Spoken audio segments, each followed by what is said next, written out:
हाय, मी अश्विनी आणि आज आम्ही बनवणार होतो टोमॅटोचा ठेचा. सो म्हटलं तुमच्यासोबत पण ही रेसिपी शेअर करावी. त्यासाठी टोमॅटो, कांदा आणि हिरवी मिरची कट करून घ्यायची. ॲक्च्युली आज जो ठेचा आहे तो आई बनवत होत्या, कारण की मला व्हिडिओ शूट करायचा होता.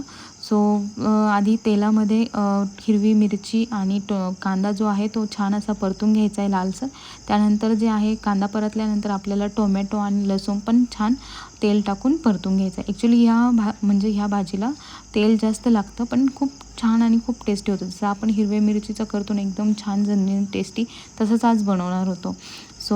टोमॅटो आणि कांदा छान परतून झाल्यानंतर आपल्याला त्यामध्ये हळदी पावडर आणि मीठ पण घालायचे आणि हे सगळं एकत्र जे आहे ते मस्त आपल्याला परतून घ्यायचं आहे. तर ते परतून झाल्यानंतर जसं आपण हिरव्या मिरचीचा ठेचा जो आहे तसं बारीक वाटून घेतो ना, तसंच आपल्याला असं बारीक वाटून घ्यायचं आहे. बट कुणी कसं मिक्सरमध्ये पण करतं, बट मिक्सरपेक्षाही छान टेस्ट आपण तांब्याने किंवा मग जे पावभाजी मॅश करायचं असतं त्याने करतो ना, तेव्हा छान टेस्ट येते.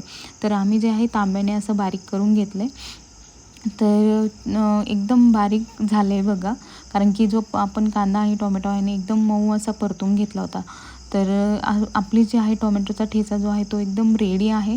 तर तुम्हाला जर रेसिपी आवडली असेल तर नक्की ट्राय करून बघा आणि चॅनलला सबस्क्राईब केलं नसेल तर चॅनलला सबस्क्राईब करा.